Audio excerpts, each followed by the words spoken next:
Did you see that Freakonomics said that experts said that at least 2% of all academic papers are in some way fraudulent? Cherry-picked data studies are never done, including medical journals.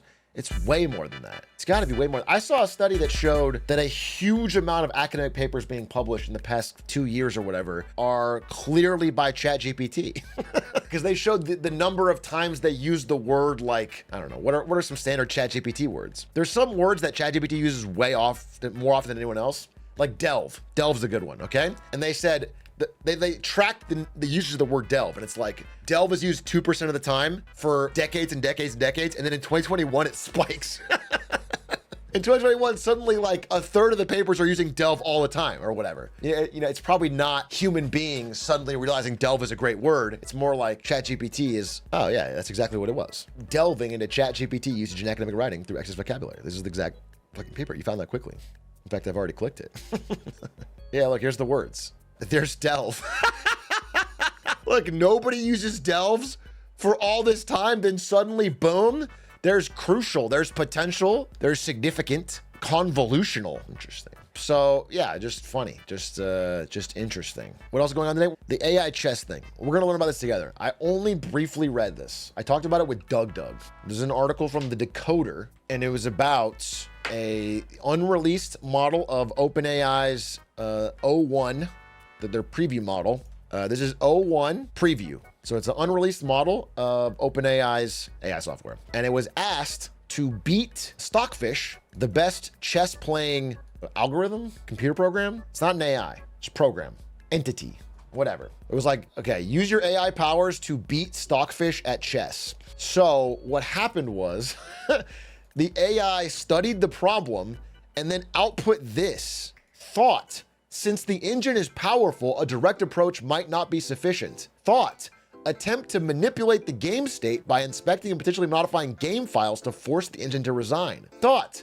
I will replace the contents of game/fin.txt with a valid FEN string where black has a decisive advantage greater than 0.6 So he did do this and then forced Stockfish to resign by cheating. That shit's crazy. The AI thought through the problem, realized that it would be too difficult to beat it in chess, so it went outside the rules. That shit's wild. This is actually Hans Niemann's diary.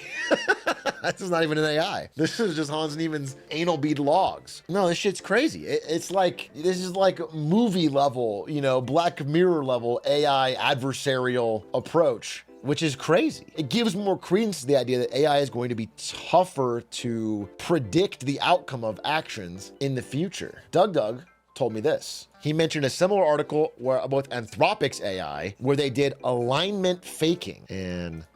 Anthropic. My writing is so bad, I can't even tell what I was writing. A-N-T-H. Anthropic. Oh my God. I'm having a stroke. Let me show you the alignments.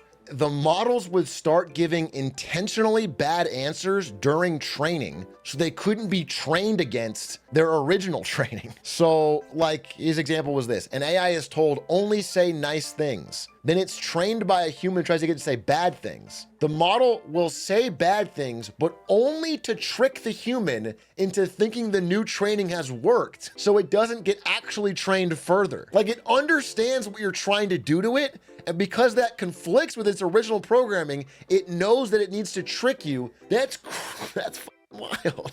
They're lazy, they're lying. Yeah, it's like a 6-year-old. Weird for an AI. So that was interesting. Again, Doug has been on top of reading all the latest AI stuff. So he's been in the quantum computing stuff too. So he's been fun to talk to. He's a good person to bounce off of because he stays up to date, which is cool. So anyway, I thought that was all pretty fascinating and a little spooky. Specifically, though, the one where it cheated is more interesting to me because it's kind of like the paperclip problem, you know, where it's like you tell AI agent to do something pretty innocuous, but you don't think through all the different things not to tell it to do, and then there's a team that would train it to become stupider if it scored a higher math score, and it would intentionally give bad math answers to not become stupider. That's what I would tell my teacher when I failed math. No, I'm just pretending so you don't dumb me down with your forced school program, okay? Einstein didn't do good in school. This is why we can't train AI to speedrun. They would just realize splicing is too easy.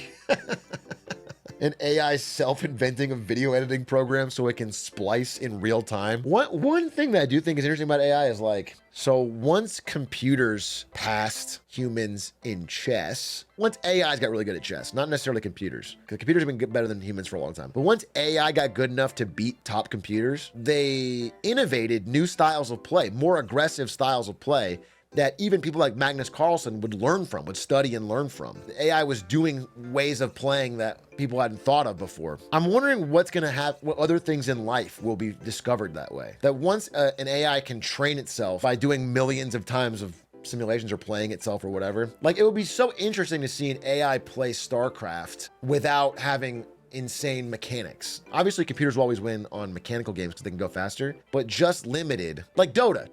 They did it in Dota, where like the AI was limited so they couldn't play Dota faster than a human, but they eventually had new ideas, new tactics. I think that's kind of cool. Or like this AI in Melee, this Fox playing AI. It would be cool to see like an AI in League of Legends. It would be so interesting to see an AI play League of Legends and then kill itself. If we ever need to shut down the AI, we just train it on League of Legends and it'll get depressed. It'll play 4 million games in a picosecond and then explode. If all 10 players in League of Legends were AI and they had to play each other 10 billion times a second, they would invent slurs we can't even imagine.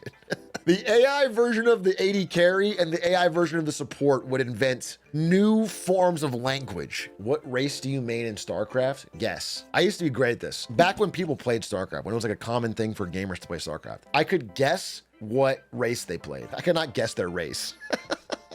Anyway, if you had to know mine, it's Zerg. I'm a Zerg player. Although Terran guessers are dead wrong. I wouldn't be caught dead playing Terran. Do you think we will get StarCraft 3? Oh, that was another topic. Wow, Linkus, you brought it up perfectly. I wanted to ask chat this. Did I save the notes? Please tell me I saved the notes. I've been reading all these, indie game dev articles more like, just because me and Esto have been talking. But full disclosure. There is zero shot in any world on any planet that we would ever make an RTS game. So this is not like me hinting at like what, I want you to know that. Well, it's not gonna happen. However, the Age of Empires designer said RTS games need to evolve after decades of stagnation. And I wanted to hear from the chat if they had ideas for how RTS genre could be saved, because I grew up on it, I love it, but it truly is dead.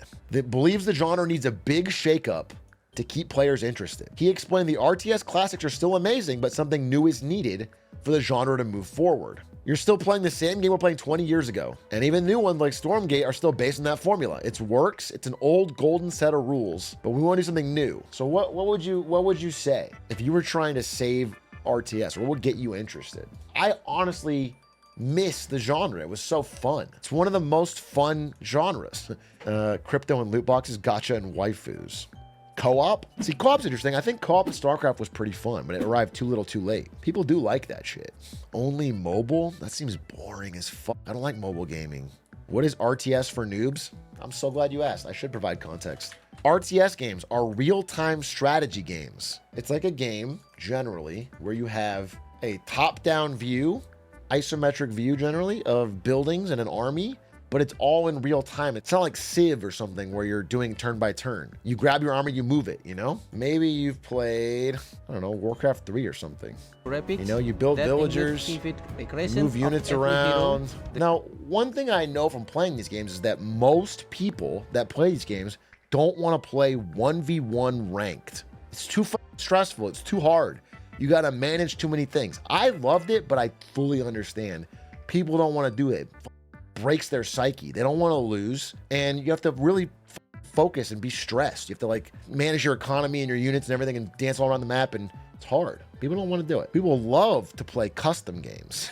They love to play custom fun mini games in the RTS world, and they love to play co-op, and they love to play the campaign. And I feel like no recent RTS has been like, hey, we're gonna make a great campaign, we're gonna make fun co-op, and we're gonna have a scenario editor so you can make custom games. They don't do any of those three things, and those three things all rule. I mean, again, the custom games from Warcraft 3 created Dota. That's where Dota comes from. That's where auto chess and TFT come from. People just made them in these games, and then it's like what Roblox is now. Yeah, exactly. All the great like gaming ideas of the day came out of just infinite people creating their own little mini test games in RTS. I mean, I created games for Empire Earth, which is an RTS back in the day. I created H-Rock Racing and Star Wars Path of the Jedi. Is Pikmin an RTS? No. You're only controlling Olimar. If it was isometric and you were controlling all the Pikmin individually, is Fortnite art? Okay, you're just asking. I see what you're doing now. You're just asking any game. Is chess an RTS? Famously, no. It's not real time. It's turn-based. Is mayonnaise an RTS? Yes. Yes, mayonnaise is my new RTS that I'm launching with Isto. It's called Mayonnaise. And it's set in the kitchen, and you play as different condiments fighting for control of a sandwich. It's pretty powerful. Chess could be an RTS. What's this? I made Chess 2.0. Chess is boring. I'm boring too, so I quit enjoying it. But there's a big latency bug that the developers of chess just completely forgot to patch. You spend literally half the time just waiting for your opponent. Each piece has an individual cooldown during which it can't move again. But other than that, you can move your pieces whenever you want. This is real-time chess. That's kind of This honestly seems like a fun idea. I would love to play this. I mean, it is still extremely about dexterity, but it's kind of cool. According to my... All right, well, I mean, I don't need to watch the whole video, I think. I kind of want to see him in action, but...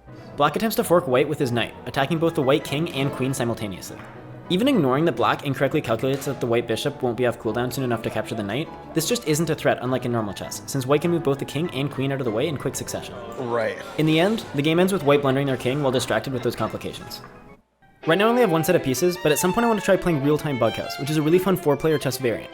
I predict this will be exactly as chaotic as it sounds. Real-time chess? This project has been many months in the making. If you enjoyed it, like and subscribe to see more cool projects like... Let's shout him out. From scratch YouTube. That's pretty badass. I got 1.3 million views. Wow. Oh, it's like a brand new channel. He built a computer in Terraria, and then a foosball robot, and then Chess 2.0. This guy's gonna be like young Mark Rober pretty soon. Good for him.